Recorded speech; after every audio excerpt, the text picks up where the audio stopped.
Microsoft PowerPoint 2007 open करने के लिए सबसे पहले आप स्टार्ट मेन्यू पर जाएं, ऑल प्रोग्राम्स पर क्लिक करें और माइक्रोसॉफ्ट ऑफिस पर जाएं। उसके बाद आप माइक्रोसॉफ्ट पावरपॉइंट 2007 पर जाएं। जैसा कि आप देख रहे हैं, आपके सामने पावरपॉइंट ओपन हो गया है। ऊपर कॉर्नर में आप देखेंगे ऑफिस बटन, इसी के साथ में आप देखेंगे क्विक एक्सेस टूल बार, और ये जो आप देख रहे हैं प्रेजेंटेशन 1, इसे बोला जाता है टाइटल बार। ये जो आप थंबनेल देख रहे हैं, इसे बोला जाता है स्लाइड्स या आउटलाइन प्लेन। नीचे इस बार को बोला जाता है स्टेटस बार। ये जो एरिया आप देख रहे हैं, इसे बोला जाता है नोट्स प्लेन। ये दाईं तरफ जो आप देख रहे हैं, इन बटन्स को बोला जाता है व्यू बटन्स। साथ ही में आप देखेंगे scroll bar, quick access tool bar. Quick access tool bar द्वारा आप किसी भी कमांड को यहां ऐड कर सकते हैं और उस पर क्लिक करके आप किसी भी कमांड को रन कर सकते हैं। व्यू बटन्स, जैसा कि आप देख रहे हैं, यहां पर 3 बटन्स हैं। अभी आपकी स्लाइड्स नॉर्मल व्यू में है। दूसरा बटन है स्लाइड सॉर्टर। इसके द्वारा आप स्लाइड को इस तरह देख सकते हैं। तीसरा व्यू होता है स्लाइड शो, जिसके द्वारा आप स्लाइड शो व्यू देख सकते हैं, यानी आप स्लाइड का इस तरह का व्यू देख सकते हैं। Creating a new presentation. MS PowerPoint by default आपको एक प्रेजेंटेशन देता है, और अगर हमें कोई नई प्रेजेंटेशन क्रिएट करनी है तो उसके लिए आप सबसे पहले ऑफिस बटन पर जाएं और न्यू पर क्लिक करें। न्यू पर क्लिक करते ही आपके सामने एक डायलॉग बॉक्स ओपन हो जाता है। अब आप ब्लैंक प्रेजेंटेशन पर जाएं और क्रिएट पर जाकर क्लिक करें। Adding a new slide. PowerPoint में कई पेजेस या स्लाइड हो सकती हैं, जिसके अंदर कई टेक्स्ट, ग्राफिक्स या मूवीज हो सकते हैं। इन्हें प्रिंट भी किया जा सकता है और कंप्यूटर पे दिखाया भी जा सकता है। इसके अलावा प्रोजेक्टर द्वारा इसे पेश भी किया जा सकता है। किसी भी प्रेजेंटेशन में नई स्लाइड ऐड करने के लिए आप सबसे पहले ऊपर रिबन में होम पर जाइए, फिर स्लाइड्स ग्रुप में जाएं और ये जो आपको आइकन दिख रहा है न्यू स्लाइड, उस पर क्लिक करें। ऐसा करते ही आपकी प्रेजेंटेशन में एक नई स्लाइड ऐड हो जाएगी।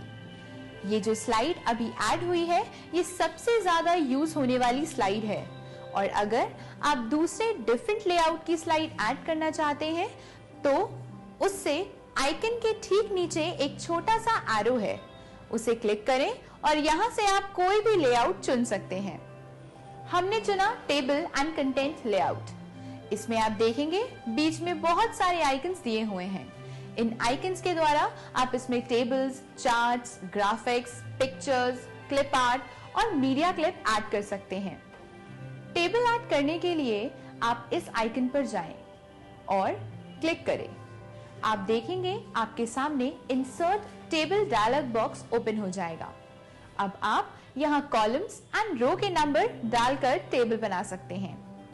जैसा हमने नंबर डाले 5 और रोज के नंबर डाले 2। अब आप ओके पर क्लिक करें। जैसा कि आप देख रहे हैं, टेबल ऐड हो चुका है। इसी प्रकार आप इसमें चार्ट ऐड कर सकते हैं। आप कोई भी स्मार्ट आर्ट ग्राफिक भी इसमें ऐड कर सकते हैं। उसके लिए आप इस पर क्लिक करें और इनमें से कोई भी ग्राफिक आप चुनें, जैसा कि यह है, और ओके पर क्लिक करें। जैसा कि आप देख रहे हैं, ग्राफिक्स इसमें ऐड हो चुकी है। इसी तरह से आप कंप्यूटर में पड़ी कोई भी फाइल या पिक्चर इसमें ऐड कर सकते हैं। इसके लिए आप इसमें क्लिक करें। आपके सामने insert picture dialog box open हो जाएगा। अब आप अपने कंप्यूटर में रखी कोई भी पिक्चर इसमें ऐड कर सकते हैं। साथ ही में आप देखेंगे क्लिप आर्ट, जो आपको कोई भी क्लिप आर्ट ऐड करने की सुविधा देता है। क्लिप आर्ट ऐड करने के लिए आप इस पर क्लिक करें। साथ ही में ये विंडो ओपन हो जाएगी। आप यहां से इसमें कोई भी क्लिप आर्ट ऐड कर सकते हैं। इसी प्रकार से आप मीडिया क्लिप भी इसमें ऐड कर सकते हैं। पावरपॉइंट में आप कस्टम एनिमेशन द्वारा text, graphs, animation, tables, movies और किसी भी तरह का ऑब्जेक्ट ऐड कर सकते हैं। आप स्लाइड्स के बीच में ट्रांजिशन दे सकते हैं। तो आइए अब आपको बताते हैं कि किस तरह आप एक प्रेजेंटेशन बना सकते हैं। आइए अब जानते हैं कि MS पावरपॉइंट में किस तरह थीम्स अप्लाई किए जाते हैं। थीम्स अप्लाई करने के लिए आप सबसे पहले रिबन में बने डिजाइन ऑप्शन पे जाएं। यहाँ आपको थीम्स ग्रुप में बाय डिफॉल्ट 20 थीम्स मिलेंगी। आप इसमें से कोई भी थीम इस पर से क्लिक करके इसमें ऐड कर सकते हैं। और अगर आपको और थीम्स चाहिए तो इसी में नीचे दिए गए option more themes on Microsoft office online पे क्लिक करें, लेकिन इसके लिए आपके पास इंटरनेट होना जरूरी है। किसी भी प्रेजेंटेशन को और आकर्षित बनाने के लिए आप क्लिप आर्ट ऐड कर सकते हैं। क्लिप आर्ट ऐड करने के लिए आप सबसे पहले एक स्लाइड लेआउट लें। अब आप क्लिप आर्ट नीचे मिडिल रो में बने आइकन द्वारा भी सिलेक्ट कर सकते हैं। नीचे बने इस क्लिप आर्ट आइकन पर क्लिक करें। जैसा कि आप दाईं तरफ देख सकते हैं, एक पैलेट ओपन हो जाएगा। आप यहाँ पे सर्च ऑप्शन में कोई भी कीवर्ड डालकर सर्च कर सकते हैं। जैसे हमें चाहिए फ्लावर, तो हम डालेंगे फ्लावर और गो पर जाकर क्लिक करेंगे। जैसा कि आप देख सकते हैं, यहाँ पर फ्लावर की क्लिप आर्ट आ गई है। आप अगर इस पे क्लिक करेंगे तो क्लिप आर्ट स्लाइड के बीच में आ जाएगा। आप इसे मूव करके कभी भी रख सकते हैं। आप इसे चेंज भी कर सकते हैं। आप इसे रीसाइज भी कर सकते हैं। आइए अब देखते हैं किसी स्लाइड में चार्ट कैसे ऐड किया जाता है। आप किसी भी स्लाइड में चार्ट मिडिल रो में बने चार्ट आइकन के द्वारा ऐड कर सकते हैं। इस पर क्लिक करते ही insert chart dialog box open होगा। आप यहां से कोई भी चार्ट चुन सकते हैं और ओके पर जाके उसे स्लाइड में प्लेस कर सकते हैं। आप चार्ट ऊपर रिबन में जाकर डिजाइन ऑप्शन से भी ऐड कर सकते हैं और आप इसे इंसर्ट टैग में जाकर इंसर्ट चार्ट में जाकर भी प्लेस कर सकते हैं। स्लाइड शो व्यू, इसके द्वारा आप किसी भी प्रेजेंटेशन का व्यू फुल स्क्रीन पर देख सकते हैं। जैसे हमने इस प्रेजेंटेशन का व्यू फुल स्क्रीन पर देखना है, तो उसके लिए आप सबसे पहले रिबन में बने व्यू टैग पर जाएं और प्रेजेंटेशन व्यू में स्लाइड व्यू पर जाएं। जैसा कि आप देख सकते हैं, प्रेजेंटेशन का व्यू फुल स्क्रीन पर आ गया है। इसे बाहर जाने के लिए आप अपने कीबोर्ड से एस्केप का बटन दबाएं और नेक्स्ट स्लाइड देखने के लिए पेज अप और प्रीवियस स्लाइड देखने के लिए पेज डाउन का बटन दबाएं। आप इन्हें अपने माउस के लेफ्ट क्लिक द्वारा भी देख सकते हैं। स्लाइड ट्रांजिशन द्वारा आप अपनी प्रेजेंटेशन को और बेहतर बना सकते हैं और उसमें माय सर्च ऐड करके और भी प्रोफेशनल बना सकते हैं। ट्रांजिशन ऐड करने के लिए आप सबसे पहले रिबन में बने व्यू टैब पर जाएं और प्रेजेंटेशन व्यू में जाकर स्लाइड सॉर्टर पर क्लिक करें। यहाँ पर जिस स्लाइड पर आपको ट्रांजिशन ऐड करने हैं उसे सिलेक्ट करें। अब आप ऊपर रिबन में एनिमेशन टैब में जाएं। अब आप transition to the slide group में जाकर किसी भी तरह की ट्रांजिशन चुनें और स्लाइड में ऐड करें। जैसे हमने ऐड करी ये वाली ट्रांजिशन। अब आप कस्टम एनिमेशन द्वारा एनिमेशन को कस्टमाइज भी कर सकते हैं। जैसे हमने इसमें कोई इफेक्ट ऐड करना हो तो कस्टम एनिमेशन पैलेट पर जाएं और ऐड इफेक्ट पर क्लिक करें और अपने मुताबिक कोई भी इफेक्ट ऐड करें। कस्टम एनिमेशन टैब में ही आप प्ले पर जाकर इसे प्ले कर सकते हैं और देख सकते हैं। और अगर आप स्लाइड शो पर क्लिक करते हैं तो ये आपको इसका स्लाइड शो व्यू दिखाएगा। चलिए अब इससे बाहर आ जाते हैं। तो आइए अब हम देखते हैं कि स्लाइड में एनिमेशन कैसे ऐड करते हैं। किसी भी स्लाइड में एनिमेशन ऐड करने के लिए आप सबसे पहले उसे सिलेक्ट करके रिबन में बने एनिमेशन टैब में जाएं और एनिमेशंस ग्रुप में जाएं। ऊपर आप देखेंगे एक एनिमेशन बटन, साथ ही में आप देखेंगे एक एरो। अब आप एरो पर क्लिक करें और यहां से किसी भी तरह का एनिमेशन चुनें। आइए अब जानते हैं मास्टर स्लाइड्स के बारे में। मास्टर स्लाइड्स वह स्लाइड्स होती हैं जिनमें आप अपनी मर्जी के मुताबिक डिजाइन्स ऐड कर सकते हैं और वह डिजाइन्स बाकी स्लाइड्स में ऑटोमेटिकली हो जाता है। तो आइए जानते हैं मास्टर स्लाइड्स कैसे बनाए जाते हैं। मास्टर स्लाइड्स बनाने के लिए आप सबसे पहले ऊपर रिबन में व्यू टैब पे जाइए, आप प्रेजेंटेशन व्यू ग्रुप में जाएं, इसके बाद आप स्लाइड मास्टर आइकन में जाकर क्लिक करें। जैसा कि आप देखेंगे कि ये स्लाइड एक मास्टर स्लाइड बन चुकी है। अब अगर आप इसमें कोई थीम ऐड करना चाहते हैं, कोई इफेक्ट ऐड करना चाहते हैं, कोई कलर, फॉन्ट एक्सेट्रा ऐड करना चाहते हैं, तो आप यहाँ पर ऊपर रिबन से ऐड कर सकते हैं। जो भी स्टाइल आप यहाँ सेट करते हैं, वही स्टाइल ऑटोमेटिकली यहाँ सारी प्रेजेंटेशन में सेट हो जाता है। जैसा कि अब हम इसमें थीम ऐड करेंगे। थीम ऐड करने के लिए आप मास्टर स्लाइड्स पर क्लिक करें और ऊपर रिबन में एडिट थीम पर जाएं और थीम्स आइकन पर जाकर क्लिक करें और कोई भी थीम ऐड करें। अब आप देखेंगे कि सारी स्लाइड्स में ये थीम ऐड हो गई है। अब आप जो भी स्लाइड लेंगे उसमें ये थीम और पैटर्न अपने आप ही ऐड हो जाएगा। Slide show view. प्रेजेंटेशन वह सभी स्लाइड्स होती हैं जिन्हें आप अपनी ऑडियंस को दिखाने के लिए डिजाइन करते हैं। इन्हें स्लाइड शो भी बोला जाता है। स्लाइड शो व्यू किसी भी प्रेजेंटेशन को अपनी ऑडियंस को दिखाने से पहले आपको उसे स्लाइड शो व्यू में देखना जरूरी है, जिससे आपको अंदाजा हो जाए कि आपकी प्रेजेंटेशन फुल स्क्रीन पर कैसी दिखेगी। अब हम जानेंगे पावरपॉइंट 2007 में डिफरेंट व्यूज के बारे में। कोई भी स्लाइड अलग अलग तरीके से शो करी जा सकती है। ये आपके हाथ में होता है कि आप कौन सा व्यू यूज करना चाहते हैं। अलग अलग व्यूज देखने के लिए आप ऊपर रिबन में जाएं। बाईं तरफ आपको एक ग्रुप दिखेगा, प्रेजेंटेशन व्यूज, जिसमें आप अलग अलग तरह के व्यूज देख सकते हैं। सबसे पहले हम देखेंगे नॉर्मल। नॉर्मल व्यू वह व्यू होता है जिसमें आप काम कर रहे हैं। Slide sorter. स्लाइड सॉर्टर वह व्यू होता है जिसमें आप सारी स्लाइड्स हॉरिजॉन्टली देख सकते हैं, जो कि थंबनेल के रूप में होती है। उसी के नीचे आप सीरियल नंबर्स भी देख सकते हैं, जैसे कि नंबर 1, 2, 3 और 4। इसके द्वारा आप किसी भी स्लाइड को ऐड कर सकते हैं, रिमूव कर सकते हैं या एनिमेशन दे सकते हैं, या फिर किसी भी स्लाइड में एडिटिंग कर सकते हैं। मान लीजिए हमने तीसरी स्लाइड में एडिटिंग करी, तो हम इस पर क्लिक करके डायरेक्ट इस स्लाइड पर पहुंच जाते हैं। नेक्स्ट व्यू है नोट्स पेज व्यू। यह व्यू आपको नोट्स बनाने की सहायता देता है, जिसे आप प्रेजेंटेशन में लिख सकते हैं और प्रेजेंटेशन के वक्त पढ़ सकते हैं। लेकिन ये नोट्स आपको प्रेजेंटेशन में दिखाई नहीं देते हैं। इस आप देखेंगे स्लाइड शो व्यू।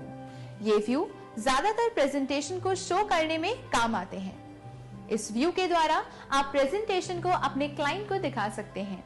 इसमें हम साउंड डाल सकते हैं या फिर कोई भी एनिमेशन दे सकते हैं। इस व्यू से बाहर जाने के लिए आप अपने कीबोर्ड से एस्केप का बटन प्रेस करें। Working with text. किसी भी प्रेजेंटेशन को बनाने के लिए बहुत सारे टेक्स्ट की आवश्यकता होती है और इन्हें अपने मुताबिक चेंज करना एक बहुत बड़ा पार्ट होता है। आप टेक्स्ट को सिर्फ टाइटल्ड या बुलेटेड ही नहीं लिख सकते, इससे किसी इमेज के ऊपर कैप्शन, शेप के ऊपर या बाहर लिखा जा सकता है, जिससे आप अपनी ऑडियंस को अपने विचार आसानी से समझा सकते हैं। अब हम जानेंगे कि किसी स्लाइड में टेक्स्ट कैसे ऐड किया जाता है। जैसा कि आप स्क्रीन पर देख सकते हैं, इस स्लाइड में 2 बॉक्स हैं, जिसमें पहले बॉक्स में लिखा हुआ है क्लिक टू ऐड टाइटल और दूसरे बॉक्स में लिखा है click to add subtitle. Slide में टाइटल ऐड करने के लिए या टेक्स्ट ऐड करने के लिए आप यहां पर क्लिक करें और अपना टेक्स्ट यहां पर टाइप करें। जैसा हमने टाइप किया स्मार्ट वैल्यू मॉड्यूल, और इसी तरह से आप सबटाइटल भी इसमें टाइप कर सकते हैं। जब आप टेक्स्ट टाइप कर रहे होते हैं तो साथ ही में एक बॉक्स आ जाता है जिसे टेक्स्ट बॉक्स बोला जाता है। अब हम यहाँ पर सबटाइटल ऐड करेंगे। जैसा हमने यहाँ लिखा MS PowerPoint। इस टेक्स्ट बॉक्स से बाहर आने के लिए एंटर प्रेस कर सकते हैं या फिर बाहर क्लिक कर सकते हैं। आइए देखते हैं कि टेक्स्ट को कैसे मूव किया जाता है। टेक्स्ट बॉक्स को मूव करने के लिए आप टेक्स्ट बॉक्स को क्लिक करें। अब आप अपने माउस के पॉइंटर को टेक्स्ट बॉक्स के ऊपर लेकर जाएं। आप देखेंगे कि पॉइंटर 4 हेडेड एरो में चेंज हो जाता है। अब आप अपने माउस से इसे क्लिक करके कभी भी शिफ्ट कर सकते हैं। जैसे हमने इसे उठाकर ऊपर रख दिया। टेक्स्ट बॉक्स को रीसाइज करने के लिए आप टेक्स्ट बॉक्स के बॉर्डर पर जाएं और आप देखेंगे कि आपके माउस का पॉइंटर डबल हेड एरो में चेंज हो जाता है। जैसा कि आप देख सकते हैं, अब आप इसे माउस से पकड़ के रीसाइज कर सकते हैं। आपको जितना बड़ा चाहिए या कितना छोटा चाहिए। आप किसी भी टेक्स्ट बॉक्स में कलर फिल भी कर सकते हैं। बैकग्राउंड कलर फिल करने के लिए आप टेक्स्ट बॉक्स पे राइट क्लिक करें और फॉर्मेट चेंज ऑप्शन का चयन करें। यहाँ पर आप फिल ऑप्शन में जाएं। अगर आपको इसमें कोई कलर नहीं चाहिए तो नो फिल पर क्लिक करें। अगर आप इसको किसी सॉलिड कलर में चाहिए तो सॉलिड पर क्लिक करें। सॉलिड पर क्लिक करते ही इसमें कलर फिल हो जाएगा। आप इसको अपने मुताबिक बदल सकते हैं। कलर चेंज करने के लिए आप इस आइकन पर जाएं और क्लिक करें। नीचे आप देखेंगे यहाँ पर आपको कई तरह के कलर्स दिखाई देंगे। मोर कलर्स पे क्लिक करते ही आपको यहाँ और कलर्स दिखाई देंगे। आप यहाँ से कोई भी कलर चुनें। अगर आपको अपने टेक्स्ट में कोई ग्रेडियंट फिल करना है तो ग्रेडियंट फिल पर क्लिक करें। इसमें नीचे आप देखेंगे आपको ग्रेडियंट के लिए कोई ऑप्शंस दिखाई देंगे। तो इस प्रकार आप किसी भी टेक्स्ट बॉक्स में ग्रेडियंट फिल कर सकते हैं। आपको एक टेक्स्ट बॉक्स फॉर्मेट करके दिखाते हैं। आपने टेक्स्ट बॉक्स पे क्लिक करा, उसके बाद आप इसमें राइट क्लिक करें और फॉर्मेट शेप पर जाएं, ग्रेडियंट फिल में जाएं। प्रीसेट कलर्स आपको दिखाते हैं कि आपको इसमें कौन सा ग्रेडियंट फिल कर सकते हैं। माना हमें यहाँ पर फिल करना है नाइटफॉल, तो नाइटफॉल पर क्लिक करें। साइड से आप इसके टाइप्स चेंज कर सकते हैं, जैसे लीनियर, रेडियंट, रेक्टेंगुलर और पाथ। इसके नीचे से आप इसका एंगल डिफाइन कर सकते हैं। इस प्रकार आप ये सारे ऑप्शंस यूज कर सकते हैं। जब आपका कार्य पूरा हो जाए तो क्लोज पर जाकर इसे बंद करें। किसी भी टेक्स्ट के फॉन्ट को चेंज करने के लिए माइक्रोसॉफ्ट ऑफिस 2007 में 4 ऑप्शंस अवेलेबल होते हैं। फॉन्ट को चेंज करने के लिए आप सबसे पहले फॉन्ट को सिलेक्ट करें और पहले ऑप्शन के मुताबिक इस पर राइट क्लिक करें। जैसा कि आप नीचे देखेंगे एक छोटी सी टैब विजिबल होती है। आप इसमें जाकर फॉन्ट साइज को चेंज कर सकते हैं, जैसे हमें चाहिए एरियल। इसी प्रकार से आप फॉन्ट कलर भी चेंज कर सकते हैं। हमें माना कलर चाहिए ऑरेंज, तो देखिए कलर ऑरेंज हो गया और हम फॉन्ट का साइज छोटा बड़ा कर सकते हैं। हम साइज मान लो चाहिए 16, तो आप देखेंगे फॉन्ट का साइज घटकर 16 हो गया है। ये सभी ऑप्शंस आपको ऊपर रिबन में होम टैब में फ्रंट ग्रुप में भी मिलेंगे। आप इसे रिबन में जाकर फॉन्ट ग्रुप में जाकर इस आइकन से भी बदल सकते हैं। इस आइकन पर क्लिक करते ही आपके सामने एक डायलॉग बॉक्स ओपन होता है। यहाँ से आप अपने फॉन्ट की सेटिंग्स चेंज कर सकते हैं। आप बॉक्स पे राइट क्लिक करें और फॉन्ट में जाकर क्लिक करें। इस पर क्लिक करने से भी आपके सामने वही डायलॉग बॉक्स ओपन होता है। तो उम्मीद है कि अब आप माइक्रोसॉफ्ट पावरपॉइंट 2007 में टेक्स्ट बॉक्स का यूज करना सीख गए होंगे। Saving a presentation. तो चलिए अब आपको बताते हैं कि माइक्रोसॉफ्ट ऑफिस 2007 में किसी भी प्रेजेंटेशन को कैसे सेव किया जाता है। MS पावरपॉइंट में किसी भी प्रेजेंटेशन को सेव करने के लिए आप सबसे पहले ऑफिस बटन पे जाएं और सेव ऑप्शन में जाकर क्लिक करें। अब आप इसे अपने मन चाहे लोकेशन पर सेव कर सकते हैं। माना हमें प्रेजेंटेशन डेस्कटॉप पे सेव करनी है, तो अब यहां से डेस्कटॉप का चयन करें और यहां पर इसे सेव करें। आप यहां फाइल नेम डालें। हमें यहां पर फाइल नेम डाला स्मार्ट वैल्यू ट्यूटोरियल और सेव पर जाकर इसे सेव करें। इसी तरह आप प्रेजेंटेशन को क्विक एक्सेस टूल बार से भी सेव कर सकते हैं। इसके लिए आप अपनी प्रेजेंटेशन पर जाएं और अपने कीबोर्ड से Ctrl+S साथ में प्रेस करें। MS PowerPoint part 2। तो चलिए अब मैं आपको पावरपॉइंट में मीडिया क्लिप के बारे में बताती हूँ। तो उसके लिए हम सबसे पहले पावरपॉइंट ओपन करेंगे। उसके लिए हम सबसे पहले स्टार्ट मेन्यू में जाएंगे और ऑल प्रोग्राम्स पर क्लिक करेंगे। अब आप यहाँ पर माइक्रोसॉफ्ट ऑफिस पर क्लिक करें। अब यहाँ से माइक्रोसॉफ्ट ऑफिस 2000 पर क्लिक करें तो इसके बाद आपके सामने पावर पॉइंट ओपन हो जाएगा।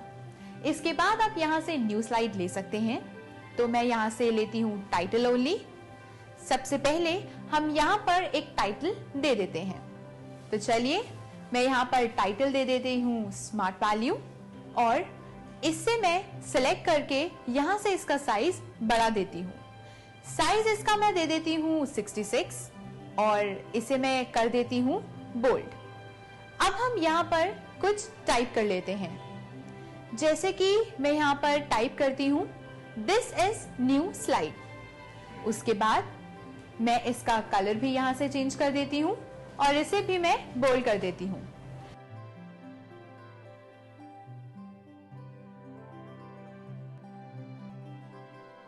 अब हम इसमें मीडिया क्लिप ऑप्शन देखेंगे। तो मीडिया क्लिप ऑप्शन के लिए हम सबसे पहले इंसर्ट क्लिप में जाएंगे और यहां से हम रिबन में से मीडिया क्लिप ऑप्शन चूज करेंगे।